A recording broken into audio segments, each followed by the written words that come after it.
Bioshock is a defining game for many reasons. Despite not having released anything for a decade, people still refer to games that possess similar traits as Bioshock-esque. And although I don't think it's fair to compare art to one another simply because of one or two similarity, it speaks a lot to the popularity of the game. Bioshock does a lot of things right. I can talk about Bioshock to my non-gamer friends and even they find the premise interesting. My purpose for this series is why I've decided to start this channel, to journal my thoughts and ideas of a particular subject. I was fortunate to buy Bioshock at a young age. I was 15 at the time. It was because of that game my creative and inquisitive mind developed in a way that it did. So follow me for this year-long journey where we dive into what made Bioshock great, where we focus on one particular subject and how it creates a much larger work of art. Okay, now this was the hard part. Not deciding the 12 themes per se, but deciding where to start. What should lay the foundation for this series? As someone who is an avid consumer of media, something that I tend to care a lot about is characters. And what makes Bioshock impressive as a game that is almost never experienced in other forms of media is that we experience a story under a silent protagonist. We are sort of thrown into a world that has already been destroyed. The story of Rapture is seemingly already concluded, and we are thrust into the epilogue. Characters are fantastically written and fantastically performed. I remember writing to the voice of Andrew Ryan, Armin Shimmerman, and he ended up writing me back, giving credit to good writing and his theater background. The voice acting was pivotal. Each character has a unique accent and different forms of inflection. It also helps that the character is typically confined to a similar area. It gives the audience useful context. I haven't mentioned it yet, but the characters are mainly presented through audio diaries. This can be good and bad, for a lot of different reasons. It sets a more natural pace for your average gamer. Yes, exposition is good, but if you're constantly exposed to new dialogue every 5 minutes, it can seem a bit overwhelming. But it also allows fans who are engaged to go out and find the next chapter of a specific character. And it strategically places audio diaries in locations that are designed to be hard to miss. This is it. It's over. I built this railroad from nothing, played by Mr. Ryan's rules. But then he asks me to sink my own cash reserves into the banks to give Rapture some breathing room.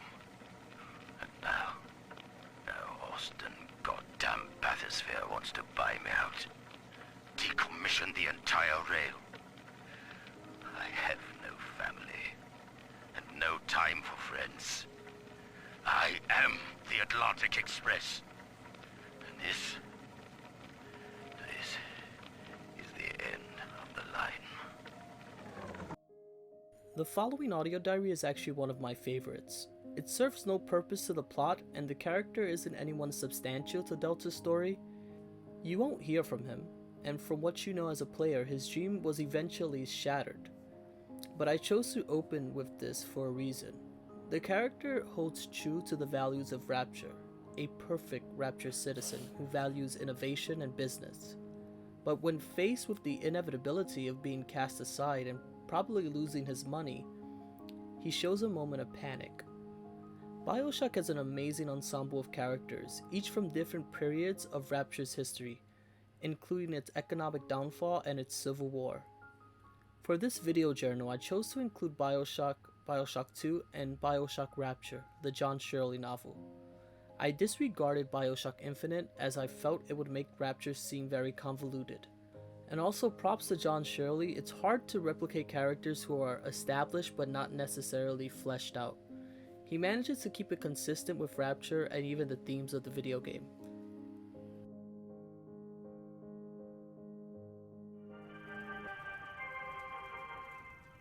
I am Andrew Ryan, and I'm here to ask you a question.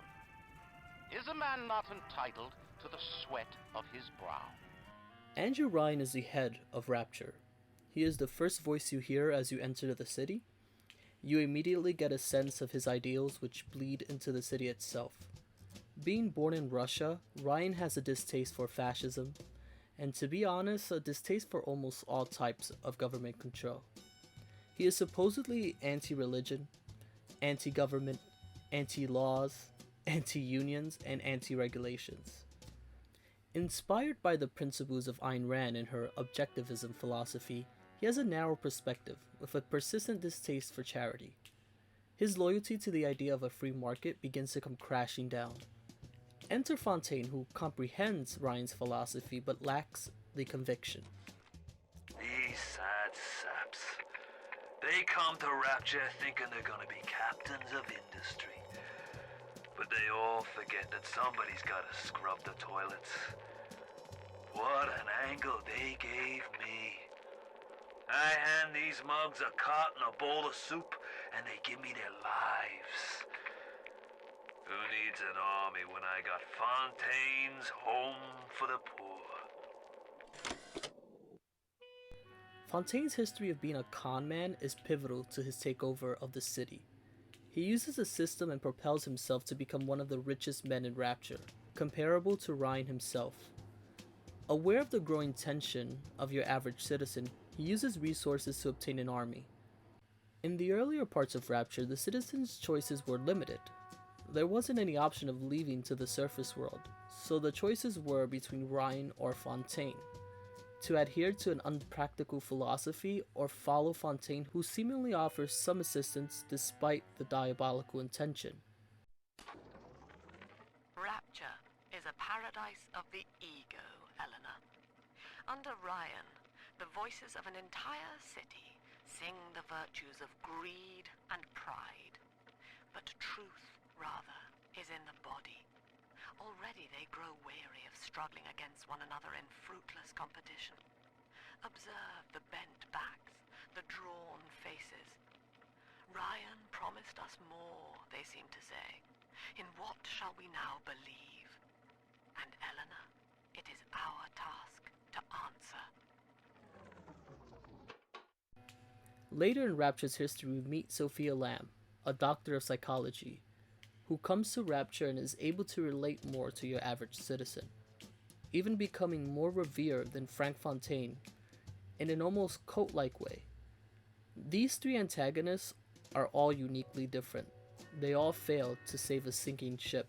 The characters are the glue to this story. As we never experience Rapture in its heyday, we never really see the utopian element. It's the characters that give us the insight. I never killed a man, let alone a mason. But this is what things come to.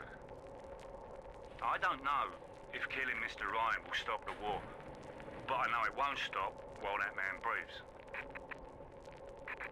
I love Mr. Ryan, but I love Rapture. If I have to kill one to save the other, so be it. Ryan is a character the audience is immediately fascinated by. This is intentional. He is the first person you hear. He is a constant presence looming over the player. His early audio diaries really set his authoritarian side. When one character is struggling with Fontaine's shady business tactics, Ryan tells him to offer a better product. But when Ryan himself struggles against Fontaine, he pretty much attempts to take him down by any means. It's difficult to understand Ryan's character because we are restricted to his biases. Enter Bill. Bill can be considered the main character of the Rapture book, and when I wrote a spec strip a few years back, I also chose Bill to be the protagonist. He is objective for most of the decisions. Bill offers us insight on how Rapture was envisioned and how Ryan's decisions were more than disagreeable. Bill is what Ryan believes in a model citizen, a hardworking man who is intellectual but restricted by societal limitations.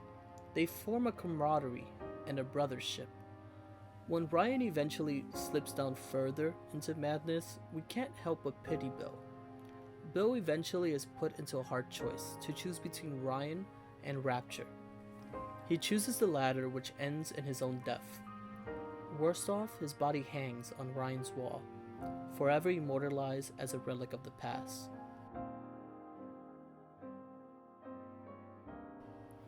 I have played Bioshock 17 times in my lifetime. I have had plenty of time to learn these characters, so limiting all my choices to a handful is difficult. This particular character has always resonated with me. Sullivan, Chief of Rapture Security. His story is more of a traditional arc you find in most screenplays. His audio diaries mainly show him as an enforcer, torturing Fontaine smugglers and furthermore enforcing Ryan's rules and inquisitions.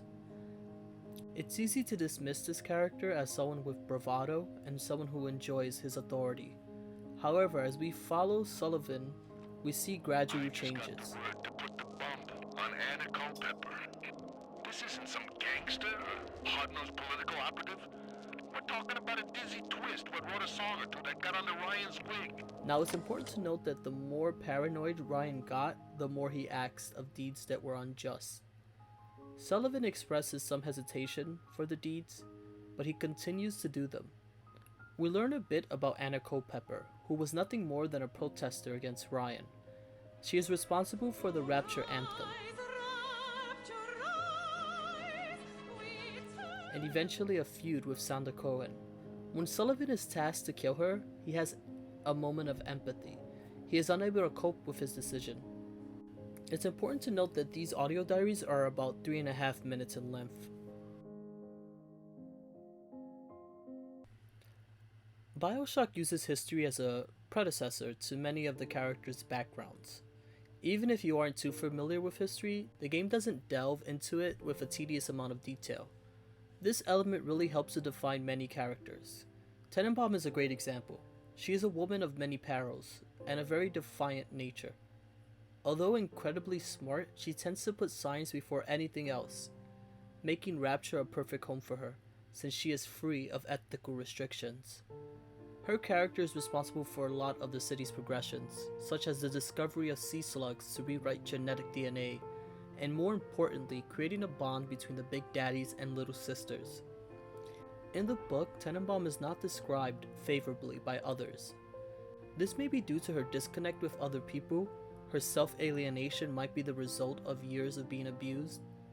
We found out early in a rather smug audio diary that she was in a German prison camp, and rather than question the things they did, she was more concerned with them doing it right.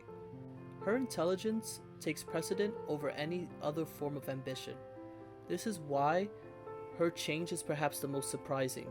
It isn't until the little sister, who genuinely could care less about her intelligence, looks to her as a motherly figure. When we meet her, she has already become the guardian for the little sisters, but too frail to defend them physically. She can only sit in the sidelines and watch the behavior of our protagonist.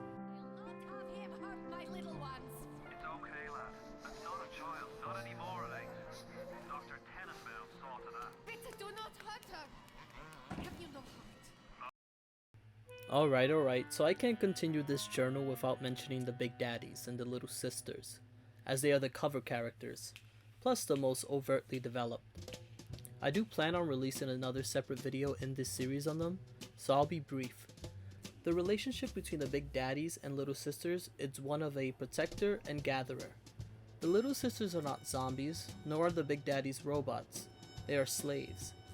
It's a rough word to use, especially when the founder seems to make a big point about how a man chooses and a slave obeys.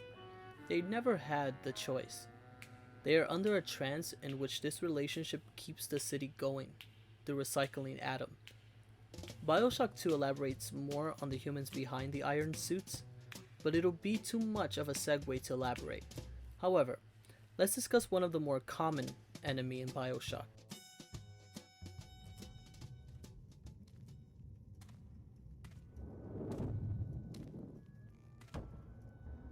This little fish looks like he just had his cherry popped.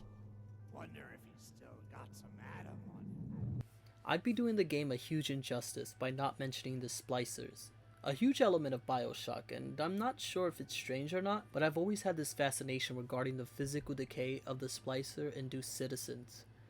I think it was done to intensify the horror element of the game, but the story as to why is so much deeper. The Splicers are around us all the time. They are our main enemies.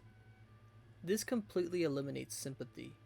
One of the best quotes is from Atlas, where he states, "Why do they wear those masks? Maybe there's a part of them that remembers how they used to be, how they used to look, and they're ashamed. The masks are symbolic, and it isn't meant to be subtle. If you listen to most of the Splicers, there is a lot of dread. Mommy's gone. And Daddy too. Wait. This is happening before and none.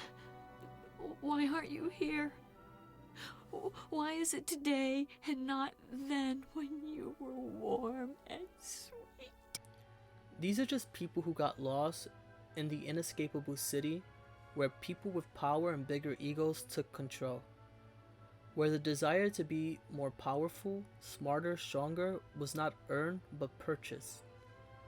In the John Shirley book, we learn about a struggling couple in which the husband is addicted to Adam, much to his wife's dismay and her disapproval.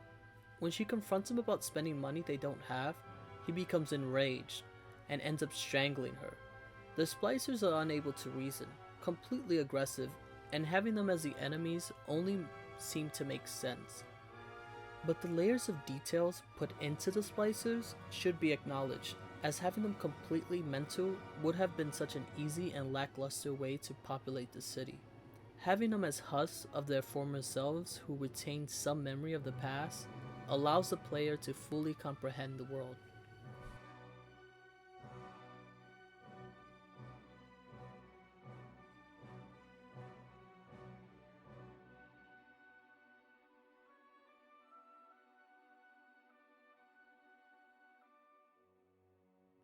Thank you everyone who took the time to see this video. As you can tell, I am incredibly passionate about Bioshock.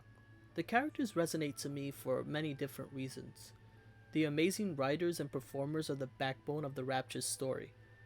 Despite the characters not bearing much influence on the player's story, they were almost vital for allowing us to experience the city before we landed.